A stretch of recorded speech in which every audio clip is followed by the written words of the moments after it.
E agora no Ver Mais, nós vamos falar de mitos e verdades sobre a saúde dos olhos. Isso mesmo. O pessoal às vezes não sabe muito sobre a saúde do olho, cuidar do olho, enfim, da visão, né, gente? Receba no estúdio o médico oftalmologista, que você já deve ter visto por aqui, doutor Vinícius Moreira Marques, ele que é do Instituto de Olhos Moreira Marques. Boa tarde, seja bem-vindo mais uma vez. Boa tarde, Gi, boa tarde, pessoal. Maravilha estar aqui de novo. Um assunto que a gente adora falar. Adora. E eu vou pedir para o Janderson botar o telefone na tela ali. Se o pessoal tiver alguma pergunta, tiver no nosso tempo, tá? Porque eu separei as minhas. Se tiver tempo, a gente coloca aí na tela uma pergunta ao doutor. Legal. O que é ter um olho saudável?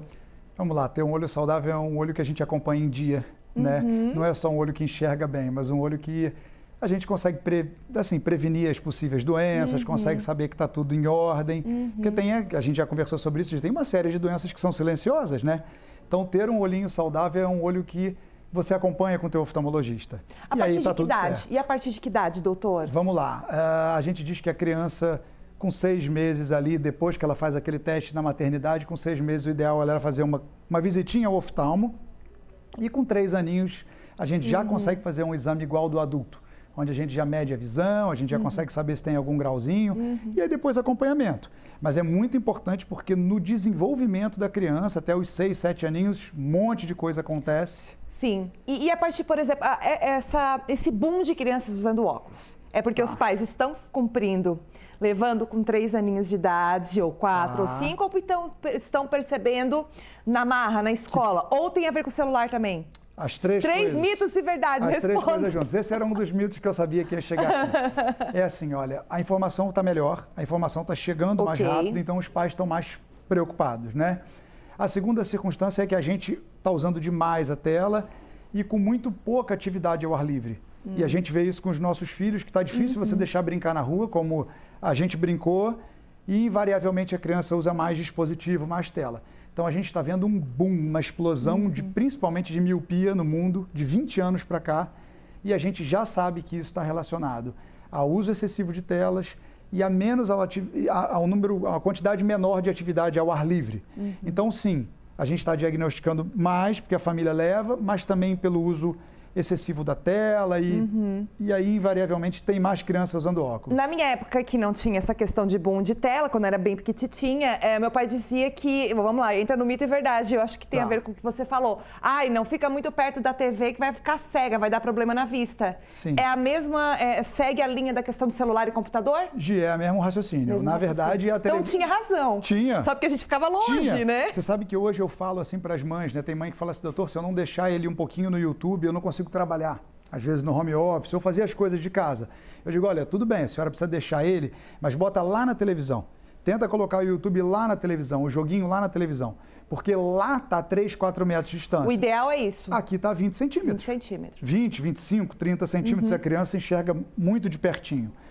Então sim, é verdade. Papai estava certo. Tá. Vamos a outros mitos aí, ó. Cirurgia de miopia elimina para sempre o uso de óculos? A ideia é que sim, né? A nossa expectativa é que, estando o grau estável e o paciente cumprindo os pré-requisitos da idade e tal, a expectativa é que não volte tanto a miopia, quanto o astigmatismo, quanto a hipermetropia. A ideia é que a gente trate e deixe o paciente independente dos óculos, sim. Ó, eu acho que a próxima aí, o pessoal de casa vai se identificar, porque eu também ouvia muito isso, e eu acho que o pessoal pensa isso mesmo. Cenoura, melhora a visão? Bom, uma boa condição nutricional melhora a visão, né? Então, para você ter uma super visão, você precisa ter uma super saúde. Você precisa se alimentar bem, se hidratar bem, estar bem nutrido, não ter as doenças que podem vir da má alimentação, hipertensão, diabetes. Mas sim, a cenoura ajuda, como vários outros alimentos ajudam.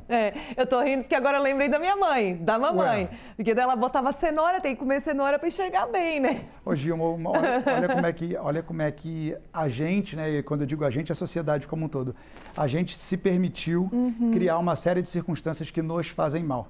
Então, quando a gente olha lá para trás, há 20, 30 anos atrás, a receita era muito mais simples. Não é? E a gente tinha menos problema por uma série de coisas, né? Então, não precisa reinventar a roda, não. É só a gente olhar para trás e buscar a saúde, né?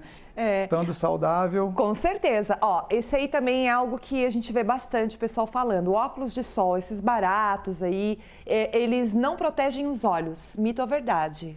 É verdade, eles não protegem. Quando a gente coloca um óculos de sol, o que acontece? Entra menos claridade e a pupila dilata.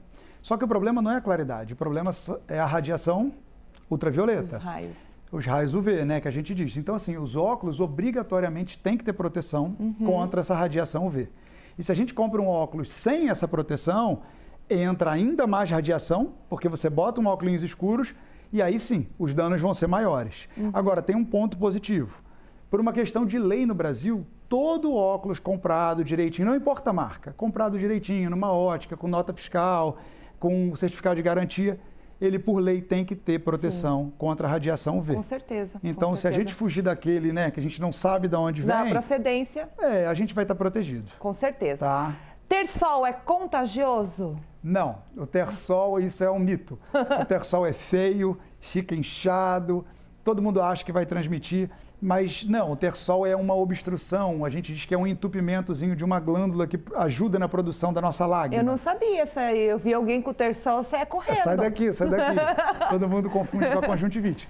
Mas não, o ter sol é uma obstrução e aí essa glândula fica entupida e faz aquele cisto, fica vermelho. Aí fica aquele vermelho, né? Fica, mas não passa. Não passa. Isso é ótimo.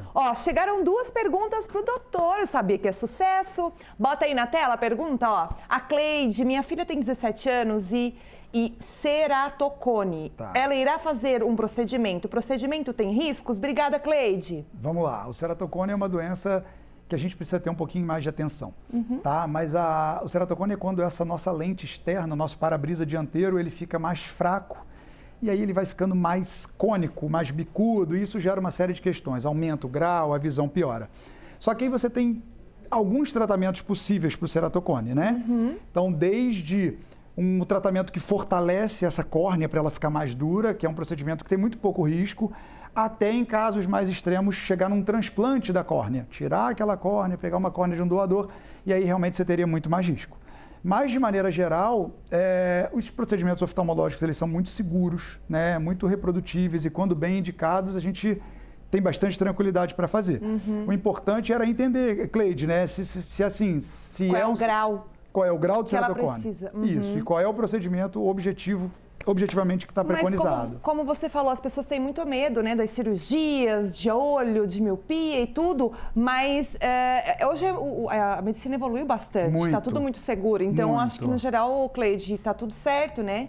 Muito. Bruno, como manter a saúde dos olhos quando trabalhamos o dia todo em frente ao computador? Boa pergunta, Bruno, eu ia fazer a mesma coisa. Essa é a realidade de praticamente todo mundo hoje, né? Tela, tela, tela. Então, assim, ó, primeira, a gente se hidratar bem, né? Segunda, a gente tentar fugir possivelmente do ar-condicionado em cima, porque senão você tem 2 fatores de ressecamento, a tela e o ar-condicionado, aí estamos falando de ressecamento. Terceiro, a gente tentar fazer pausas regulares. Então a gente tem uma regra que a gente diz que é 20-20-20, que é a cada 20 minutos a gente parar ali por 20 segundos, né? E tentar olhar para alguma coisa que estivesse a 20 pés de distância, que seria mais ou menos 6, 7 metros ali. Então, objetivamente, a gente relaxar um pouquinho o olho de vez em quando. Não é para relaxar saindo do computador e pro celular, né, pessoal? Não adianta. Não. Então tá, ó, dica. Tem mais alguma? E aí, junto com isso, a gente tentar respeitar mais ou menos os horários, né? Então, assim, tem que parar. Não dá para você trabalhar até as 11h30 da noite, desligar o computador às 11h30 e achar que vai dormir. Nem vai conseguir. Não vai conseguir, né? Então, diminuir e procurar estar com o teu grauzinho corrigido. Ajuda, tudo ajuda, é uma soma. Aí eu estourei o tempinho, mas só rapidinho, só. Criança que brinca de entortar o olho, fica vesga? Não, mentira. Ela desvia porque ela tem muita força da musculatura. Sim. Mas o estrabismo não vai acontecer por causa disso. Não vai ocasionar por causa disso. Não, isso é mentira. Ai, foi um prazer, foi um prazer. Você é muito meu. querido, de né? novo, O pessoal obrigado, Gi. fala de uma forma muito simples. Volte sempre aqui, a gente vai interagir aqui com o pessoal, que é muito bom. Todos os convites eu estaria à disposição. Valeu, obrigado. Sucesso, tá? Uma boa tarde.